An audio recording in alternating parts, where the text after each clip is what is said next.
예. 지금 우리 교회에서 독감이 좀 유행을 하고 있는 것 같습니다. 코로나 걸리신 분도 있고.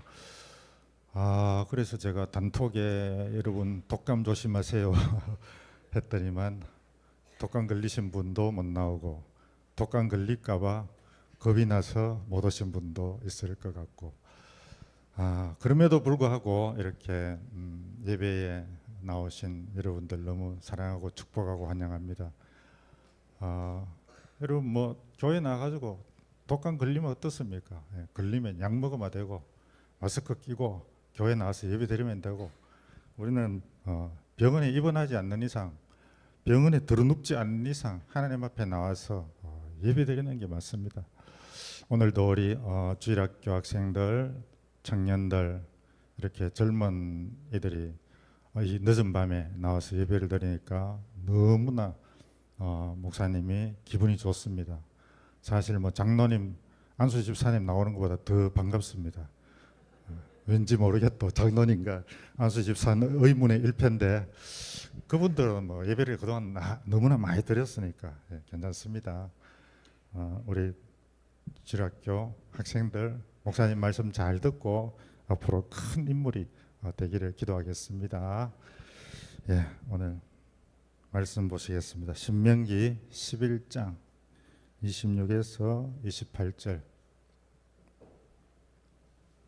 신명기 11장 26에서 28절. 세 구절밖에 안 되니까 우리 함께 합독해 하실까요? 다 같이 합독하시겠습니다. 시작. 내가 오늘 복과 저주를 너희 앞에 두나니 너희가 만일 내가 오늘 너희에게 명하는 너희의 하나님 여호와의 명령을 들으면 복이 될 것이요, 너희가 만일 내가 오늘 너희에게 명령하는 도에서 돌이켜 떠나 너희의 하나님 여호와의 명령을 듣지 아니하고 본래 알지 못하던 다른 신들을 따르면 저주를 받으리라. 아멘.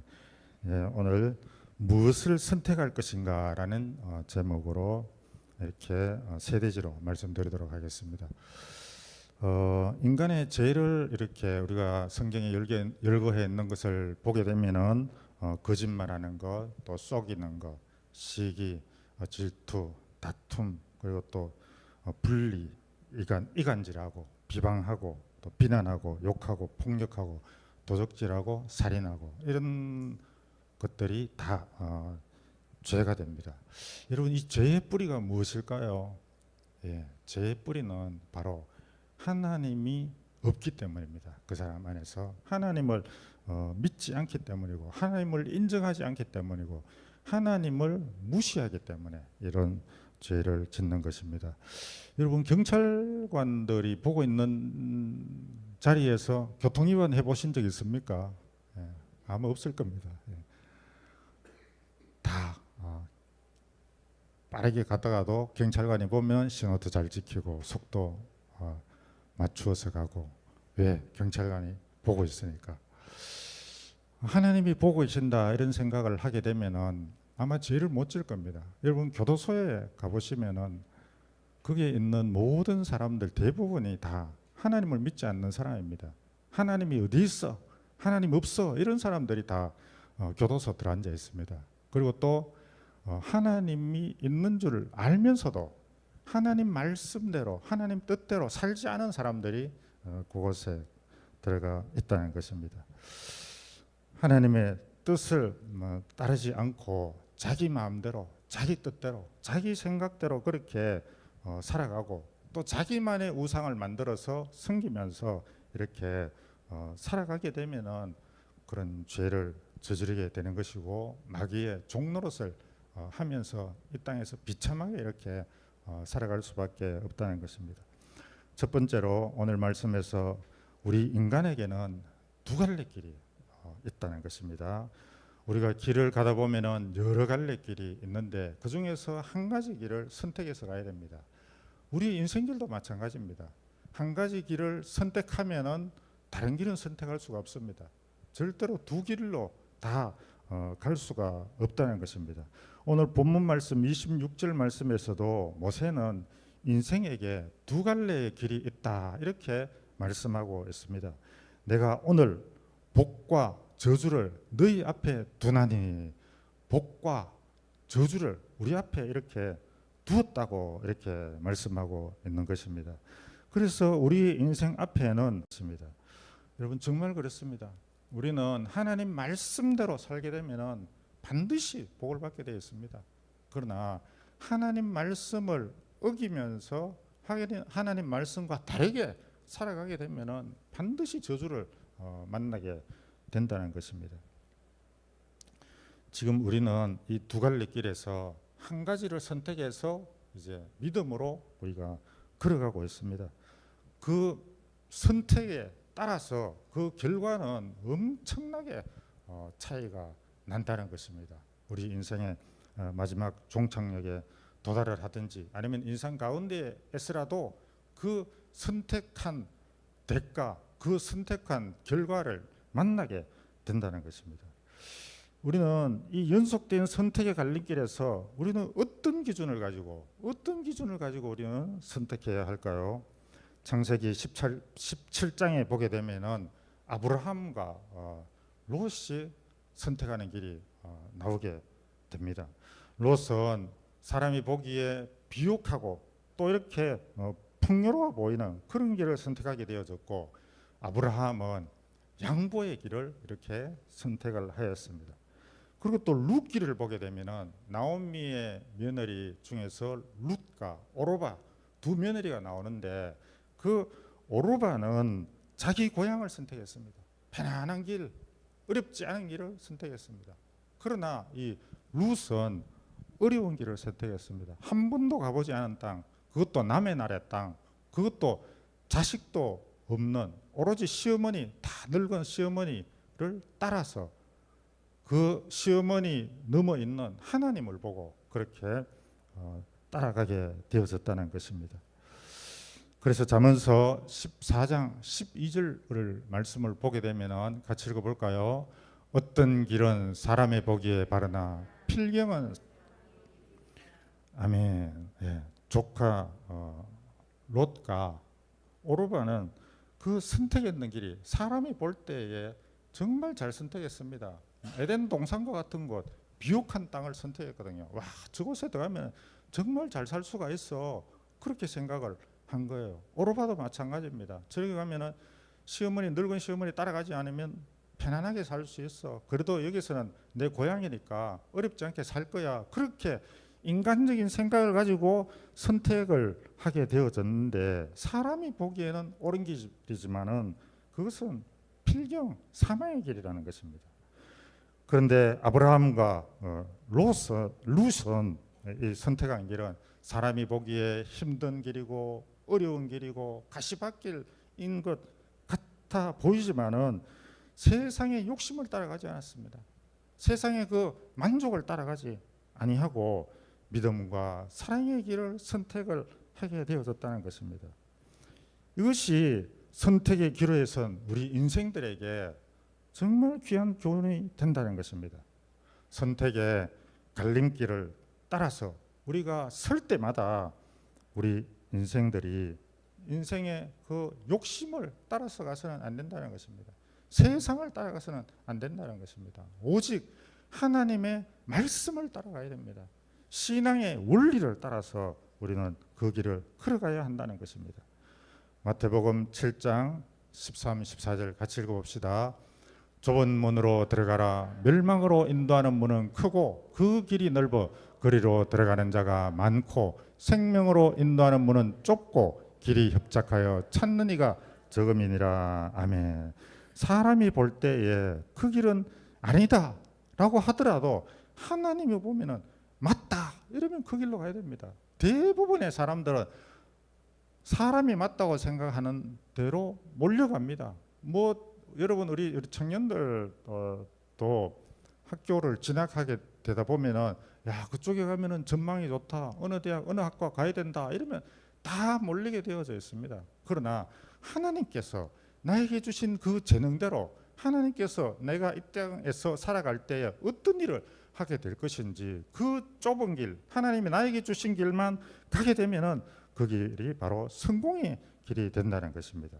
우리는 선택의 그 순간순간마다 바른 길을 선택할 수 있도록 하나님에게 기도해야 됩니다. 하나님의 도우심을 얻기 위해서는 항상 기도하면서 선택을 해야 되고, 세상의 유익을 따라서 우리가 선택하지 않아야 될 것이고, 나 자신의 유익을 위해서 선택하지 말아야 될 것이고, 다른 사람 타인의 유익을 위해서 우리는 믿음을 지키기 위해서 그렇게 선택을 해야 된다는 것입니다. 두 번째로는 우리에게는 축복과 저주를 선택할 기회가 주어졌다는 것입니다. 오늘 본문에서 하나님께서 이스라엘 자손들 앞에서 복과 저주를 두셨는데, 그것을 하나님께서 우리의 그 의지로 선택하도록 이렇게 주셨다는 것입니다. 우리가 복을 선택할 수도 있고 화를 선택할 수도 있다는 것입니다. 하나님의 명령에 우리가 순종하느냐 순종하지 않느냐, 그거를 우리에게 선택권을 주셨다는 겁니다. 무조건 너는 순종해야 된다 이렇게 해서 로봇처럼 우리를 만들어 두시지 않았다는 겁니다. 우리가 생각하고 판단해서 하나님의 말씀에 순종할 것인지 순종하지 말 것인지 하나님은 우리에게 그 선택의 기회를 주셨다는 것입니다. 그러면은 우리의 선택에 따라서 우리는 복을 누리기도 하고, 우리의 선택을 따라서 저주가 화가 임할 수도 있게 된다는 것입니다. 이처럼 하나님께서는 모든 사람에게 축복과 저주의 선택의 기회를 주십니다. 그래서 우리는 매 순간순간마다 살아가는 그 순간순간마다 우리는 선택을 해야 됩니다. 그 선택을 할 때 정말 하나님 말씀대로 하나님의 진리대로 내가 선택하고 있느냐, 우리가 이 예배드리는 이것 하나도 내가 하나님 앞에 나와서 예배를 드릴 것인지 아니면 집에서 편안하게 누워서 쉴 것인지, 둘 중에 하나를 선택해야 되는데 여러분들은 예배를 선택하신 것입니다. 그러므로 우리가 이런 순간순간마다 하나님의 말씀에 순종할 것인지 아니면 거역할 것인지를 선택해야 되고, 그리고 그 선택에 따라서 자기의 선택에 따라서 책임과 의무가 반드시 이렇게 지게 된다는 것입니다. 여러분, 우리의 조상 아담과 하와는 불순종을 선택했습니다. 그래서 에덴 동산을 쫓겨나가게 되어지고 그 나머지 삶이 비참한 삶을 살게 되어졌습니다. 그리고 이스라엘의 초대왕 사울도 불순종을 선택했습니다. 그래서 그가 자신만 죽은 것이 아니라 자기의 그 귀한 아들 3명까지도 전쟁터에 나가가지고 비참하게 죽어버렸습니다. 왕위가 이어진 것이 아니라 죽음으로 인해서 왕위가 끊어져 버리는 이런 불순종의 길을 선택을 하게 되어져서 하나님에게 버림을 받게 되어졌다는 것입니다. 우리가 하나님의 약속을 믿고 복된 삶을 살려면 순간순간 선택을 잘 해야 한다는 것입니다. 하나님이 주신 그 기회를 절대로 우리는 놓쳐서는 안 된다는 것입니다. 그리고 그 기회를 잃어버려서도 안 된다는 것입니다. 그리고 이를 위해서 무엇보다도 우리는 먼저 하나님의 뜻을 정확하게 알아야 됩니다. 무엇이 하나님의 뜻인지, 어떤 길이 하나님의 뜻인지, 이 길이 하나님의 뜻인 것 같기도 한데 아닌 것 같기도 하고, 우리가 살다 보면 그렇게 헷갈리는 부분이 너무나 많습니다. 그렇기 때문에 하나님께서는 우리에게 로마서 12장 2절 말씀을 주셨습니다. 너희는 이 세대를 본받지 말고 오직 마음을 새롭게 함으로 변화를 받아 하나님의 선하시고 기뻐하시고 온전하신 뜻이 무엇인지 분별하도록 하라. 아멘. 세대를 본받지 말라는 겁니다. 세상을 본받지 말라는 겁니다. 하나님의 선하시고 기뻐하시고 온전하신 뜻이 무엇인지, 이것을 내가 선택하면 하나님께서 기뻐하실지 아니면 마귀가 좋아할 것인지 생각을 해보면 90% 이상은 하나님께서 우리에게 답을 이미 다 주십니다. 아, 이거는 하나님이 기뻐하시는 거야. 아, 이거는 마귀가 좋아하는 거야. 다 알고 있습니다. 그럼에도 불구하고 마귀가 좋아하는 길로 우리는 걸어갈 때도 있다는 것입니다. 여러분, 이 땅을 살아가는 우리 아이들이 고3이 되면은 대학을 들어가야 된다고 교회 예배드리는 것을 포기해 버립니다. 학원을 나갑니다. 공부를 합니다. 그리고 하나님에게 예배를 드려야 되겠다 생각하고 주일 하루 동안, 여러분 고3에서 일주일에 7일 가운데 하루는 정말 큽니다. 그런데도 그 하루를 하나님을 위해서 포기해 버린다는 겁니다. 그렇게 하루를 포기를 해서 내가 원하는 대학에 지원을 했는데 떨어졌다. 그러면 어떻게 되느냐? 그건 하나님이 원하시는 거예요. 대학에 떨어지는 것이 하나님이 원하시는 겁니다.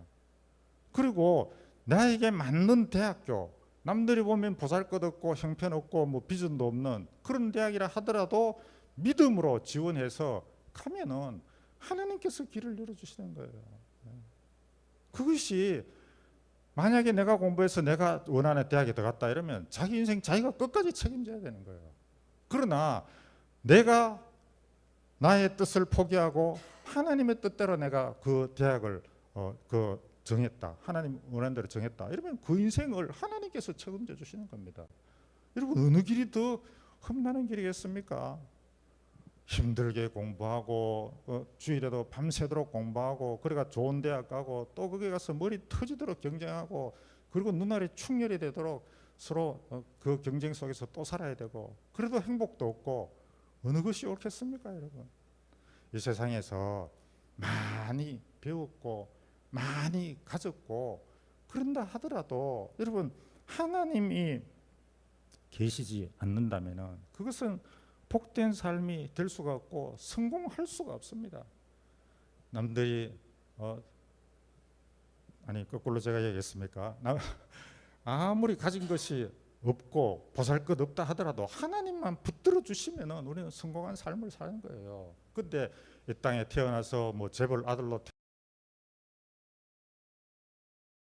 아빠를 한테 유전을 받아가지고 머리 좋게 태어나고 그렇게 공부를 잘하고 인류 대학을 가고 뭐 좋은 그런 직업을 가졌다 하더라도 하나님 믿지 않으면 그거는 말짱꽝이라는 겁니다. 그 인생 완전히 힘들게 그렇게 살아갈 수밖에 없다는 것입니다. 여러분, 기회는 사람에게 있어서 그렇게 많이 주어지지 않는다는 것입니다. 그 기회가 주어졌을 때 우리는 확실하게 붙들어야 됩니다. 그런데 하나님의 그 뜻을 알지 못하고서는 하나님의 길을 우리가 걸어가지 못한다는 것입니다. 마태복음 25장 1에서 13절 말씀에 예수님의 그 10처녀 비유가 나오는데, 그 중에서 5처녀가, 어리석은 그런 5처녀가 하나님의 뜻을 정확하게 알았다면은 등에 기름을 준비하지 않았겠습니까? 하나님의 언제 신랑이 올지 그것을 미리 대비하고 준비했다면은 기름을 준비했을 것입니다. 여러분, 그 기름은 바로 우리의 믿음과 신앙이고 기도이고 성령입니다. 성령을 우리가 항상 추구하고 그 성령 충만을 위해서 노력해야지만 우리는 언제나 믿음의 길을 걸어갈 수가 있고, 예수님이 이 땅에 언제 오시더라도 우리는 부끄럽지 않게 예수님을 맞이하게 된다는 것입니다. 오늘 여러분들에게 우상을 섬기면 어떻게 되는지, 마귀의 종노릇을 하게 되면 그 끝이 어떻게 되는지를 제가 말씀드리려고 합니다. 저는 누구보다도 그것에 대해서 너무나도 잘 알고 있습니다. 왜냐하면 제가 산 증인입니다. 제가 직접 다 체험을 했기 때문에 여러분 앞에 이렇게 간증을 하는 것입니다.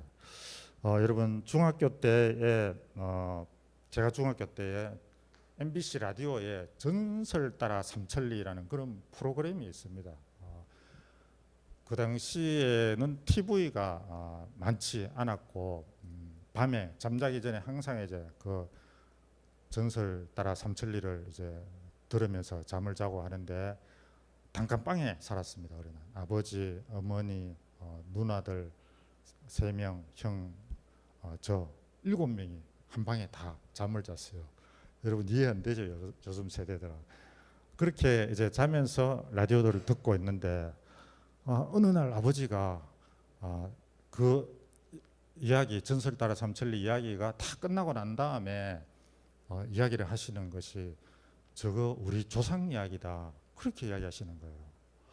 그리고 그 이야기가 어떤 이야기냐 하면은 우리 나라의 옛날에 조상들 가운데서 이제 선비였습니다. 강씨가 양반입니다. 양반 집안인데 그리고 또 그런 대로 좀 살았습니다. 이 양반들이 왜 그렇게 잘 사느냐면은 선비가 잘 사느냐면은 나라로부터 토지를 받거든요. 그 토지를 받으니까 이제 종들을 이제 사겠죠. 그래서 그 종들이 다 농사를 다 짓습니다. 그 종들이 농사를 지니까 그 수확을 거두드릴 거 아닙니까? 그 수확을 이제 거두드리면은 그것을 가지고 또 이제 논밭을 사는 거예요. 그럼 또 재산이 불어나니까 또 종들을 이제 삽니다. 그래서 또 재산을 늘려나가고 이런 식으로 계속해서 양반들은 그냥 손 하나 까딱 안 하고 그야말로 물 뭐 이렇게 하나 손대지 않고 그냥 편안하게 앉아가 엠거리면서 그냥 그 책이나 읽으면서 그러면서 이제 부자로 사는 거예요. 밑에 하인들 소상인들만 쭉 사게 일하고 그렇게 힘들게 일을 해가지고 그 100%의 결실 가운데에서 먹고 살 만큼만 줍니다. 10%만 줍니다. 그 나머지는 그 주인이 다 챙겨버리거든요. 그러니까 이 거부 잘 사는 사람은 계속해서 잘 살 수밖에 없고 이 소장농은 계속해서 일을 풀칠하기 위해서 일할 수밖에 없는 거예요. 그래서 어느 날 이제 스님 중이죠. 중이 이제 그 우리 11대 조상 집에 찾아왔습니다. 찾아와가 이제 목탁을 두드리면서 시주를 이제 하게 되는데 우리 조상님이 성격이 좀 개팍합니다. 또 성격이 약간 안 좋습니다. 그래서 안 주는 거예요. 안 줍니다. 안 주니까 이 중이 이제 어떻게 합니까? 줄 때까지 목탁 두드리는 거죠. 얼마나 시끄럽습니까? 그 대문 앞에서 가서 목탁 두드리면서 나무 앞에 이 타보를 빨리 돈 내놔라, 돈 내놔라, 돈 안 주면 나는 돈 줄 때까지 두드린다 이런 식으로 두드리고 있으니까 그러니까 이제 저희 이제 11대 조상 선조 이제 할아버지가 와가지고 쌀을 준 것이 아니라 그 쪽박을 갖다가 그대로 땅바닥에 박살을 내고 그러고 이제 중을 늘씬하게 그냥 몽둥이 찜질을 해가지고 이제 돌을 닦고 10년 후에 이렇게 도승이 되어져 가지고 이렇게 다시금 그 집에 찾아오게 되는데 이제 찾아오게 돼서 어떻게 하겠습니까? 앙심을 품고 계략을 이제 꾸미는 거예요. 그리고 계략을 꾸미는데 정말 안타깝습니다. 이 능산을 깎고 마을에 이렇게 물길을 이렇게 내게 되면은 자자손손이 큰 인물들이 나게 될 겁니다. 그런 이야기를 하는 거예요. 그래서 도승이와 그런 이야기를 하니까 우리 선조가 이제 그거를 말을 믿고 그 돈을 많이 들어가 사람 일꾼을 모아가지고 물길을 이제 그렇게 바꾸었습니다. 그런데 여러분 그 말씀대로 뭐 된 것이 아니라 큰 인물은 그냥 막 후손들이 계속해서 꼴통이 나오는 거예요. 꼴통 조상들이. 그러면 맨날 술 먹고 뭐 유흥 부리고 기생불러가 잔치하고 그래 가산을 그야말로 막 다 탕진해 버렸습니다. 성경에 나오는 그 이야기처럼. 그러니까 땅도 팔아먹고 산도 팔아먹고 그냥 다 팔아먹어서 완전히 망해버린 거예요. 그래서 그런 가운데에서도 또 이제 저희 할아버지는 이제 그 한의사를 이제 하셔가지고 그런 대로 이제 부유하게 사셨는데 또 6.25 전쟁이 터지는 바람에 그 갖고 있는 재산 다 놔두고 또 피난 가고 이래가지고 재산 뭐 완전히 다 날려버렸습니다. 그러던 중에 이제 할아버지가 어느 날 아침 식사를 하고 산책을 하러 가시다가 마당에서 넘어져가지고 그냥 돌아가셔 버렸어요. 그 자리에서. 그 돌아가셨는데 할머니가 그 당시에는 여러분 시집살이를 얼마나 시킵니까? 아무리 그 며느리 뭐 그 이뻐도 안 이뻐하거든요. 그 며느리가 막 미워가지고 그 한 말이 저 밥에 독 탔는 거 봐라 이러면서 한마디를 외쳐버린 거예요. 갑자기 이제 할아버지가 돌아가시니까 할머니가 그 말이 우리 어머니의 심령에 막 그대로 다 꽂혀가지고 그로 인해서 이제 그 물론 독 탔는 건 아니죠. 독 탔는 건 아닌데 이제 갑자기 돌아가시니까 이제 할머니가 그렇게 이야기를 하신 것인데, 그래서 할머니가 어머니를 시도 때도 없이 터집 잡고 괴롭히고 그러다 보니까 어머니가 할머니에 대한 원한이 쌓일 거 아닙니까? 그 나이가 이제 들고 이러니까 상황이 이제 역전 되어져 버리고 하니까, 그래도 뭐 어머니가 근본 착하기 때문에 할머니한테 뭐 심하게 그렇게 하지는 않았습니다. 그래서 이 집이 완전히 분란이 끝일 날이 없었습니다. 그야말로 지옥과 같은 그런 집안이었습니다. 마귀 속을과도 같은 그런 집안에서 제가 청소년 시기를 살아가게 되거든요. 그래 아버지는 또 서울대학교에 시험 칠 정도로 이렇게 엘리트셨는데 하는 일마다 안되는 거예요. 서울대학교도 떨어지고 뭐 이렇게 그 공군 이제 조종사 그쪽까지도 하신 것 같은데, 나와가 사회생활하면은 하는 것마다 다 안 되고 막 망하고 이러니까, 그래서 이제 아버지가 생각하기에 우리 조상이 중한테 못된 짓을 해가지고 벌을 받아가지고 자손 대대로 이렇게 저주를 받았다. 이 저주를 빨리 풀어야 된다. 이렇게 생각하니까 아버지가 그때부터 하던 일을 다 팽개쳐버리고 산으로 절로 다니면서 이제 그거를 닦는 거예요. 죄를 이제 회개하기 위해 가지고 그 중한테 그랬던 그거를. 그러니까 우리 아버지가 중도 아닌데, 머리도 깎지 않은 중도 아닌데 연부를 갖다가 막 아침에 집에 있으면 목탁 두드려가면서 나무아미 탑을 관세음 보살 하면서 마 반야 바라 밀다 신경 관자재 보살, 얼마나 외우는지 어릴 때 제가 들었던 게 그대로 지금까지도 그게 잊혀지지가 않는 거예요.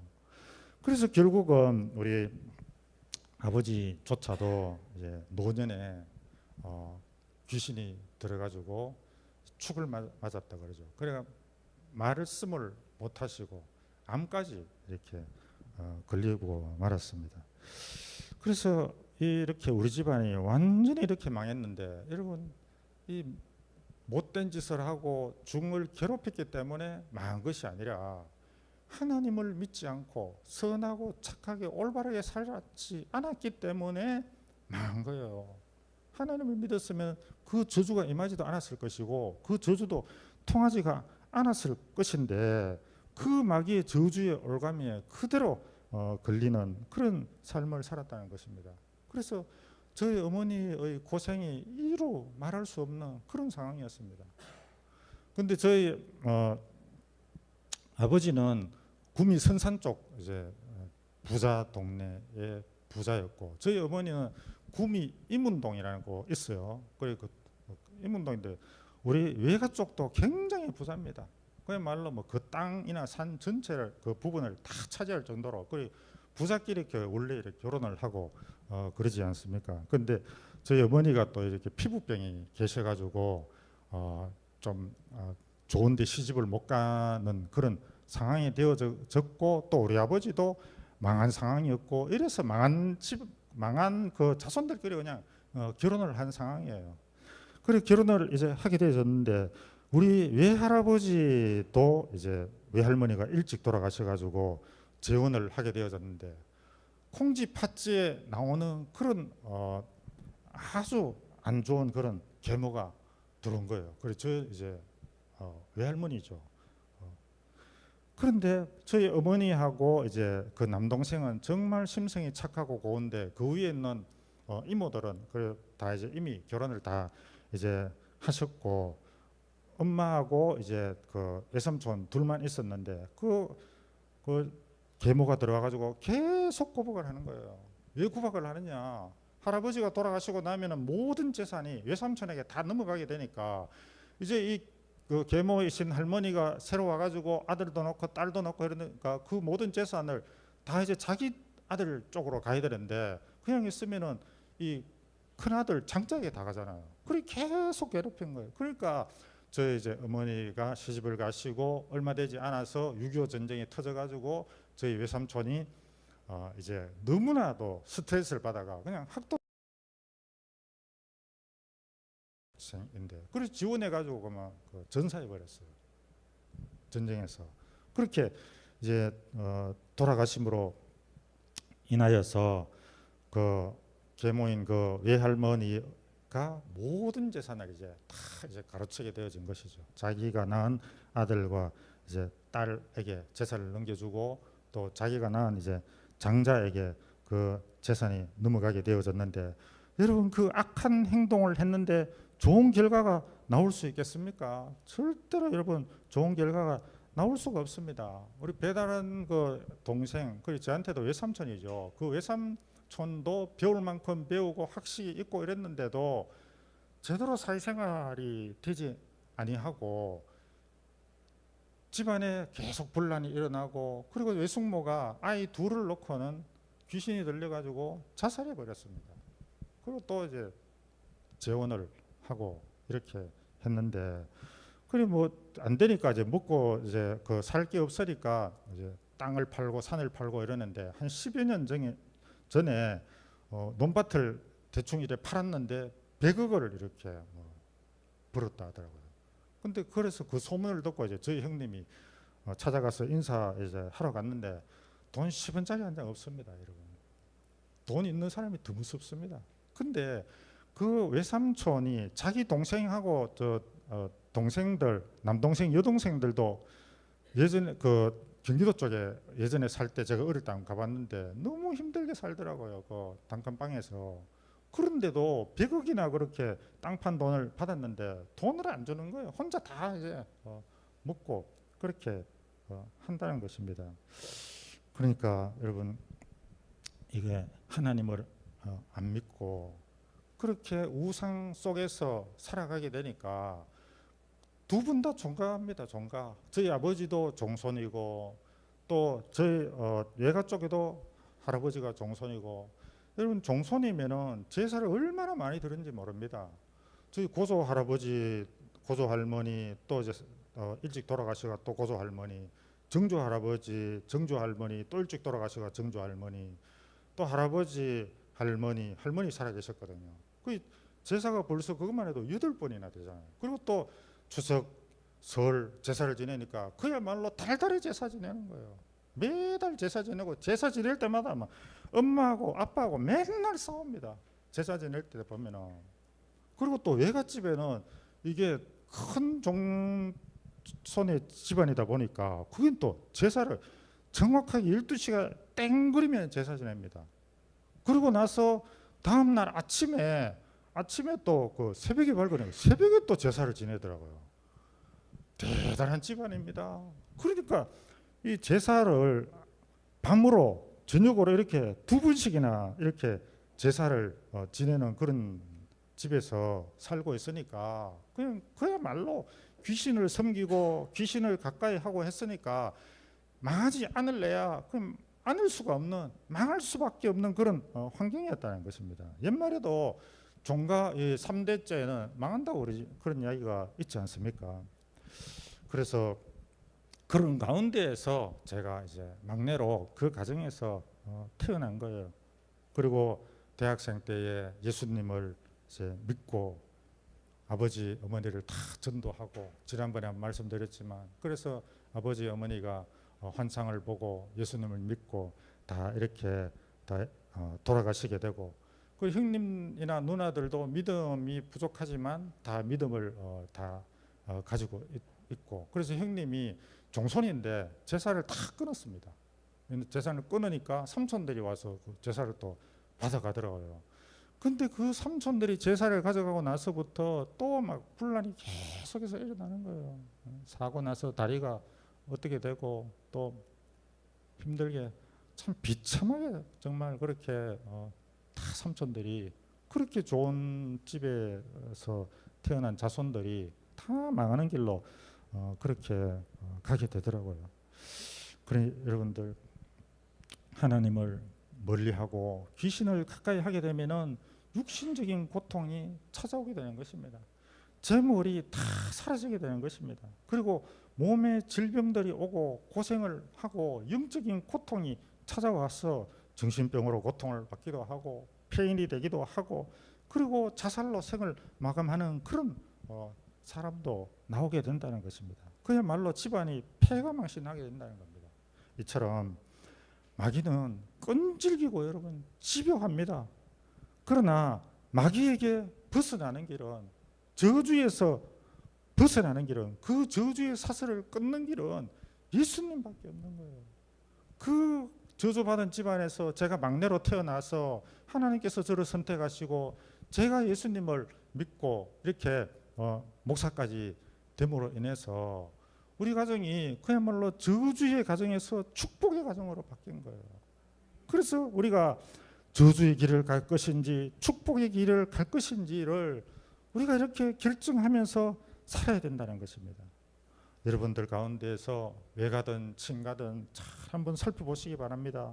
유전적인 그런 질병으로 고통을 받다가 죽은 사람이 있는지, 정신병을 앓다가 자살한 사람은 없는지, 사고로 죽은 사람은 없는지, 하는 일마다 안 되고 지긋지긋한 그런 가난 속에서 살고 있는 사람은 없는지, 우리 가문이 우상을 섬기거나 미신이나 이런 잡신들을 가까이 하고 하나님과 적대적인 그런 관계에 있지는 않는지, 그런 걸 다 살펴보고, 만약에 그렇다면 여러분들 우리가 목숨 걸고 하나님 앞에 예배드리고 기도하면서 그 저주의 사슬을 완전히 끊어내야 됩니다. 마지막으로 세 번째, 복과 저주 사이에는 절대로 여러분 중립이 없다는 것입니다.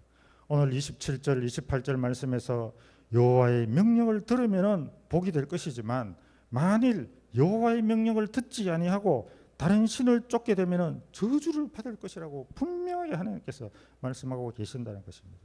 이것은 여호와의 명령을 듣고 복을 받든지 듣지 아니하고 저주를 받든지 둘 중에 하나 우리가 선택을 하게 되어진다는 것입니다. 다른 길은 없다는 것입니다. 산에서 축복하고 에발산에서는 저주를 선포하라 이렇게 명령하신 부분에서 더욱 명백하게 나타난다는 것입니다. 그리심산과 에발산은 서로 마주보고 있다는 것입니다. 이스라엘 백성들은 축복과 저주를 선포하기 위해서 두 산에 올라가서 축복을 하게 될 때는 그리심산에, 저주를 하게 될 때는 에발산에 올라가서 그렇게 저주를 하게 된다는 것입니다. 여러분, 이 축복이냐 저주냐 이것은 우리가 반드시 싫든지 좋든지 간에 우리는 선택할 수밖에 없다는 것입니다. 축복을 선택하지 않으면 저주의 삶을 살 수밖에 없습니다. 여러분, 우리가 저주의 삶을 선택했다면 절대로 우리 인생 가운데 축복을 받을 일이 없다는 것입니다. 절대 중립은 없습니다. 세상에는 여도 있고 야도 있고 중립지대가 있습니다. 그리고 논으로 보면은 중용이라고 해서 중용의 미를 또 이렇게 강조하는 그런 경우도 있습니다. 그러나 이 영적인 부분에 있어서는 절대로 여러분 중립이 없는 거예요. 이것도 아니고 저것도 아닌 것은 없다는 것입니다. 여러분, 의도 아니고 불의도 아닌 게 있습니까? 없습니다. 하나님의 명령을 듣고 복을 받든지 하나님의 말씀에 불순종하여서 저주를 받든지 둘 중에 하나밖에 없다는 것입니다. 여러분, 내 마음대로 내 뜻대로 내 생각대로 살아가게 되는 것은 그거는 마귀를 따라가는 거예요. 절대로 우리는 내 생각으로 살아가면 안 됩니다. 하나님의 말씀대로 이렇게 하나님의 뜻대로 우리는 살아가야 된다는 것입니다. 열왕기상 18장 21절을 우리 다 함께 읽어보겠습니다. 시작. 엘리야가 모든 백성에게 가까이 나와가 이르되 너희가 어느 때까지 둘 사이에서 무뭇무뭇하려느냐.